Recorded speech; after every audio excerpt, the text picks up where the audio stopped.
બરાબર છે. શું લખ્યું છે? સ્વાધ્યાય 13.1 નો ખરો દાખલો છે કે વિદ્યાર્થીઓના એક સમૂહ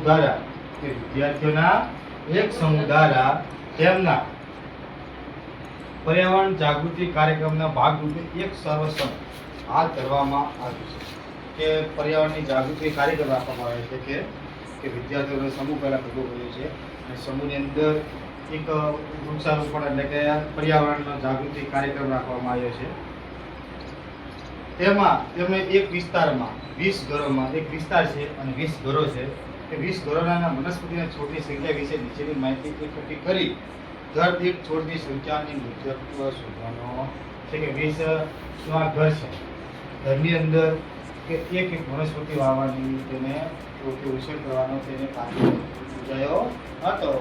કેટલા છોડ ઉછેર થયો તેનો આપણે શું કરવાનો છે? મધ્યક શોધવાનો છે. તો જો છોડની સંખ્યા આપી દીધી છે આપણને. શું આપી છે? 0 થી 2, 2 થી 4, 4 થી 6, 6 થી 8, 8 થી 10, 10 થી 12, 12 થી 14. હવે ઘરોની સંખ્યા આપી છે 0 થી 2 માં એક ઘર, એક ઘરમાં 2 વનસ્પતિ, 2 થી 4 માં 2 ઘર, 4 થી 6 માં 1 ઘર, 6 થી 8 માં 5 ઘર, 8 થી 10 માં 6 ઘર, 10 થી 12 માં 2 ઘર અને 12 થી 14 માં 3. આ બધું કે આપણે આપી દીધું છે. તો મધ્યક શોધવા માટે આપણે કઈ રીતનો ઉપયોગ કરશો? શા માટે આપણે કઈ રીતનો ઉપયોગ કરશો? જો એમાં સરળ રીતનો પણ ઉપયોગ થઈ શકે છે, ધારેલો મધ્યમ રીતનો પણ ઉપયોગ થઈ શકે છે અને પદ વિચલનના રીતનો પણ ઉપયોગ થઈ શકે છે. પણ આપણે જો સરળ રીતનો ઉપયોગ કરવો નથી કરવો, ધારેલો મધ્યમનો ઉપયોગ નથી કરવો, આપણે કોનો ઉપયોગ કરવો છે? પદ વિચલનના રીતનો ઉપયોગ કરવો છે. કારણ કે પદ વિચલન આપણે શું જેના માટે કે સરળ રહેશે. તો પહેલા પદ વિચલન માટે આપણે શું ગોતવું પડે? આપણે પહેલા શું ગોતવું પડે? આપણે મધ્ય કિંમત. શું ગોતવી પડે? આપણે મધ્ય કિંમત.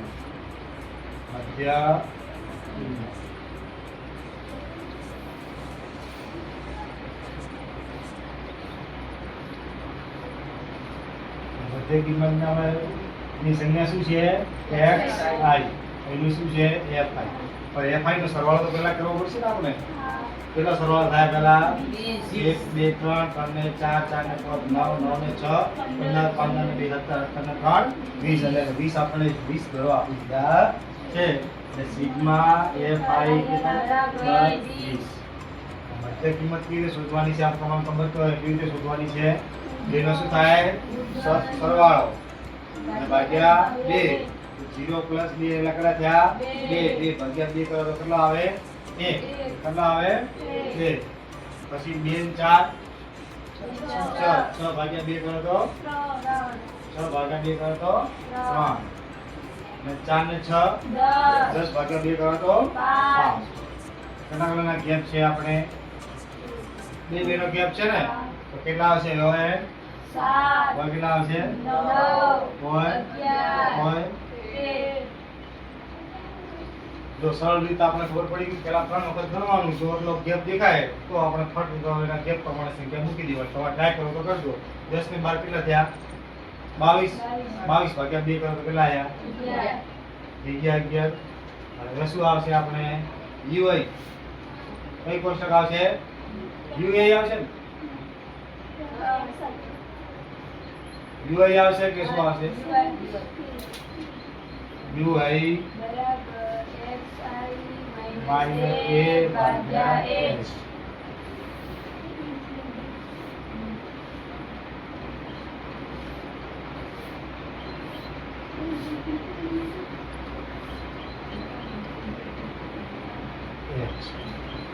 ઓકે. કઈ સંખ્યા ધારવાની? આપણે પહેલી સંખ્યા ધાર દેવાની. શું ધારવાની? એ ધાર દેવાનો. કઈ ધારવાનો? એ બરાબર 1 ને ધાર દો. 1 ને ધારો શું આવી જાય? 0. તો શું આવી જશે? 1 2 3 4 5 6. જો આનો પદ વિચલનની અંદર 1 2 3 4 5 6 તો તમારે સાબિત જીવતું હોય તો હું તમારે કરી આપું. કરી આલું આ 4 નો આ સાબિત કરી આપું. જો x i કેટલા છે? 9 માઈનસ a કેટલા છે? 1 h નો ગેપ કેટલો છે? 2 નો છે. 9 માંથી 1 જાય તો 8 ભાગ્યા 2 કરો તો 4. આ એક ના છે. એટલે આ બધું શું છે આપણે પદ વિચરણ જો ધારેલા મધ્યકની અંદર આપણે બધો xi - a કરવા પડતો. આની અંદર xi - a કરવો પડતો નથી. આપણે ડાયરેક્ટ તમે મૂકી દો તો ચાલે. આ તમારા માટે સરળ. હવે છેલ્લું પદ કઈ રહ્યું આપણે fi છેલ્લું પદ કઈ રહ્યું આપણે fi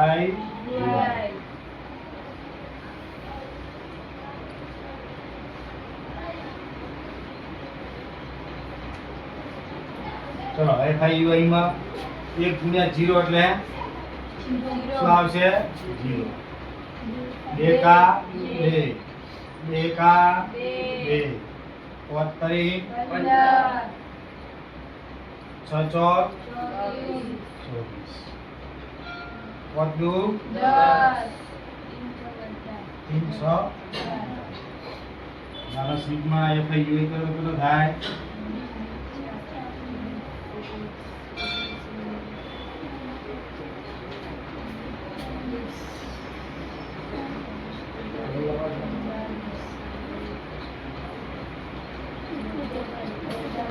બે બે 4 તમે થાય 71 ફાઇનલ તમારા ભરોસો એટલે જવાબ આવે મને ના કે નફો થયો 71.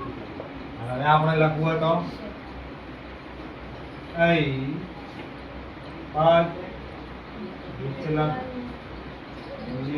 પદ વિચલન વિચલનનું સૂત્ર પ્રમાણ લખવાનું. શું લખવાનું? સૂત્ર પ્રમાણે. દાખલો ગણો એક પદ વિચલનના સૂત્ર પ્રમાણે તો x બાર શું છે a plus sigma fi ui ભાગ્યા સિગ્મા fi ગુણ્યા h. ઓકે. એ કેટલા ધાર્યા આપણે કેટલા ધાર્યા પ્લસ ભાગ્યા 20 ગુણ્યા x કેટલા છે કેટલા છે બરાબર. હવે શું આવશે 10 દુ 20 બે ઉડી ગયા 1 પ્લસ 71 ભાગ્યા 10. ઓકે. આનો પૂરું કરો તો પોઈન્ટ 10 છે. 10 ની અંદર શું હંમેશા પોઈન્ટ મૂકી દેવાના. તો પેલા 0 છે 1 તો 7.1 પ્લસ 7.1 તો કેટલા સવાલ થાય 8.1 x બાર બરાબર 8.1. આ તમારો શું થઈ ગયો જવાબ. અને આ આપણો શું થઈ ગયો દાખલો પૂરો. કે પદ વિચલન રીતની દાખલો આપણે ખૂબ શું રહેશે ખૂબ સરળ રહેશે. શું રહેશે ખૂબ સરળ. તો આ રીતે દાખલો તમે જો દાખલા આવડે કે ના આવડે હા આ રીતે તમને દાખલા આવડે કે ના આવડે કોઈ પ્રોબ્લેમ ખરો તો આ દાખલો તમે તમારા નોટબુકની અંદર ગણી કોઈ ભૂલ હોય તો મને કહેજો નાખો છો.